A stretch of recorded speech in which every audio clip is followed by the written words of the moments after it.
Dear child, you did not even call it strength, did you, dear heart? You called it getting through the day, keeping your mouth closed, holding yourself together in the car, in the kitchen, in the quiet after everyone else stopped needing something from you. You thought you were barely making it. You thought, I'm still struggling, so this cannot count. I'm still tired, so I must be failing. If I were really doing well, this wouldn't hurt so much. And yet there you were, choosing not to become cruel in your pain, choosing not to quit on what is good in you, choosing not to answer hurt with more hurt. Beloved, that mattered more than you know. You have been through a season that tested you in ways no one fully saw. Not a loud trial, not the kind that earns immediate sympathy, a quieter one. The kind that happens when disappointment lingers, when unfairness goes unanswered, when exhaustion stretches on, when you are asked to keep showing up while your heart is carrying more than your words reveal. Precious one, the hardest tests are often not about dramatic moments. They are about what you become while the ache lasts.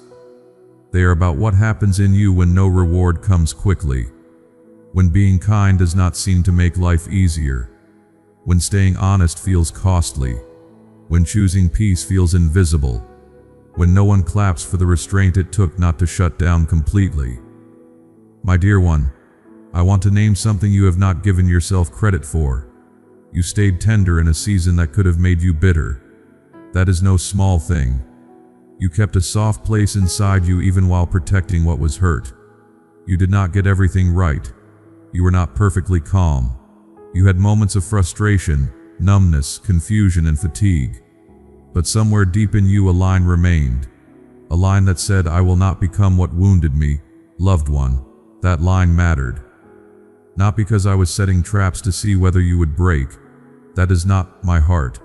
But because life itself reveals what has been forming inside a person. And in your pain, something precious held. You kept turning away from the easier path of hardening. You kept refusing to make cynicism your home. You kept making room for honesty without giving yourself over to despair. Sweet soul, you have underestimated the courage it took to do that. Bitterness often feels more immediate than healing. Control often feels safer than vulnerability. Numbness often feels easier than staying open. Retaliation often feels more satisfying than restraint. Yet you did not fully give yourself to those things, even when tempted, even when tired, even when no one would have blamed you for checking out. My child, hear me carefully. The measure of what happened is not found only in your feelings. If you judge this season only by how overwhelmed you felt, you will miss what was true beneath it.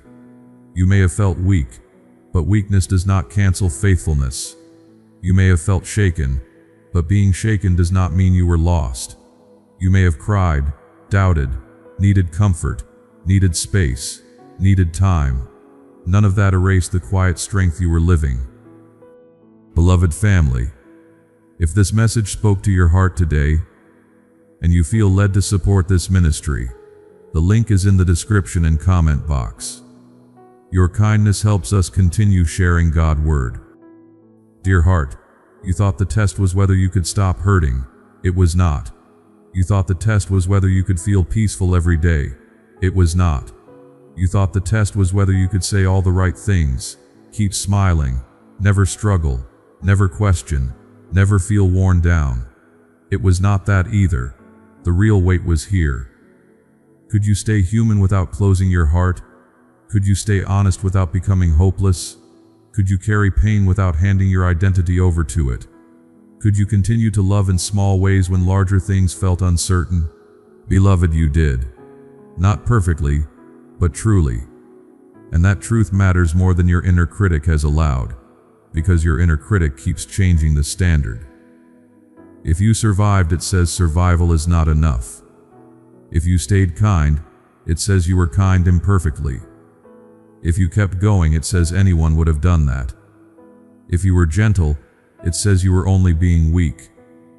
That voice has been merciless with you, but it is not wise. Precious one, you need a kinder lens for this season. You have been evaluating yourself as if only flawless endurance counts, as if tears cancel courage, as if fatigue cancels integrity, as if needing support cancels maturity. It does not work that way. A heart can tremble and still stay true. A person can feel depleted and still choose what is good. A soul can need rest and still be quietly faithful. My dear one, I know the moments you are replaying, the times you almost snapped, the times you wanted to withdraw from everyone, the days you felt nothing at all and worried that numbness meant you were losing yourself, the nights you questioned whether anything in you was strong enough to last. You remember those moments and use them as evidence against yourself. But I remember something else too. I remember the way you came back after those moments. I remember the apology you offered, the restraint you practiced, the prayer you barely had words for, the way you got up again with tenderness still in you, the way you chose not to speak from your sharpest wound, the way you kept seeking what was clean and true even when your emotions were loud. Loved one, that return matters. So much of your growth has not looked dramatic. It has looked like repair, like pausing, like not saying the cruel thing, like recognizing when your pain was beginning to speak for you, and stepping back, like refusing to call darkness wisdom just because it felt familiar. That is not small. That is transformation happening in real time. Sweet soul, you have feared that because the season wore you down, it somehow defeated you. But being worn down is not the same as being conquered. A storm may leave you tired, but that does not mean it owned the house. And what remained in you, after everything pressed hard, was not perfection. It was something more enduring, a quiet allegiance to what is still good, a refusal to become careless with hearts, a refusal to make pain an excuse for abandoning your deeper self. My child, this is part of why you feel so tired now. Not only because the season was hard, but because holding on to tenderness under pressure costs something. Restraint costs something. Integrity costs something. Remaining soft without becoming unsafe costs something. You have paid that cost in private, and because the world does not always recognize that kind of labor, you have started to wonder whether it counted at all. It counted. Beloved, sometimes the deepest maturity looks unimpressive from the outside. It looks like not sending the message, not returning spite for spite, not abandoning your values just because someone else abandoned theirs, not numbing every feeling the moment it rises, not making your hurt someone else home. These things rarely draw attention, but they shape a soul, and they have shaped yours. Dear heart, I want to free you from one more burden. You do not have to call every difficult season a failure simply because it was painful. Pain is not proof that you missed something. Sometimes pain is simply what it feels like to keep your heart open while life presses hard against it. That ache does not mean you did poorly. Sometimes it means you stayed present when it would have been easier to disappear. Precious one, there is a difference between being tested and being abandoned. You were not left to fend for yourself while I watched from far away. I was holding you in places you could not feel clearly, strengthening your restraint, preserving your tenderness, guarding the part of you that still wanted truth even when comfort felt far off. I am with you, and I have been through all of it. My dear one, perhaps what surprises you most is that this season did not make you stronger in the way you expected. It made you softer, more honest, more aware of your limits, more compassionate with other tired people, less impressed by appearances, more willing to value what is quiet and real.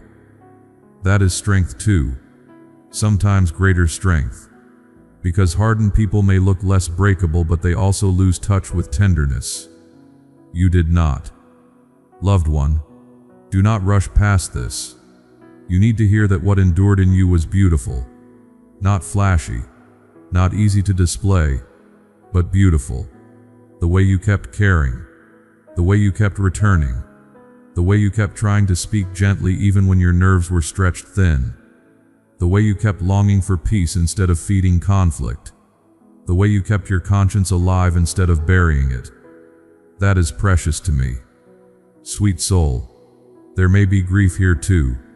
Because now that the pressure is easing even a little, you can feel how much this season took from you. The energy, the clarity, the innocence, the sense of ease. You may be mourning not only what happened, but who you were before it all became so heavy. If that grief rises, do not push it away. Honoring what it cost you does not cancel what you carried well. Both can be true. You were hurt, and you were faithful. You were tired, and you kept choosing what aligned with love. You were stretched, and something true held its ground. Dear child, this is where relief begins. Not in pretending the season was easy, not in minimizing your struggle, but in finally understanding that your pain was not pointless, and your endurance was not invisible. You do not need to keep proving that it was hard enough. I know it was, and you do not need to keep dismissing the good that formed in you. It formed. Beloved, what comes next does not need to be earned through more suffering. You have lived under strain long enough. This is not a moment for more pressure. It is a moment for gentleness, for exhale, for realizing that your soul does not have to stay braced as if the hardest part must always be ahead. Sometimes the hardest part has already passed, and the body does not realize it yet. Sometimes the mind keeps guarding the door even after morning has come. Be patient with that. Relief often arrives more slowly than the danger did. Precious one, I am not asking you to celebrate your hardship. I am inviting you to recognize your resilience without shame. You may rest now from the constant self-evaluation. You may stop interrogating every weakness as if it cancels the whole story. You may look back with more mercy. You may say, "That was hard, and something in me stayed true." That is an honest sentence. That is a healing sentence. Dear heart, the next season will not be built on the lie that you are fragile in the worst way. It will be built on the truth that you are tender and enduring, that you can feel deeply without being destroyed by feeling, that you can be shaken without losing your center, that you can need comfort without losing dignity, that you can bend without breaking. Loved one, carry this quietly now, not as a trophy, not as pride, as a steadier understanding of who you are becoming. You are not merely someone who survived something hard. You are someone whose heart stayed alive inside it. That changes how you move forward. It changes how you speak to yourself. It changes how you meet others who are weary. It changes how you interpret your own tears. They are not always signs of weakness. Sometimes they are the overflow of a heart that remained open. Sweet soul, rest from the fear that your struggle erased what was good in you. It did not.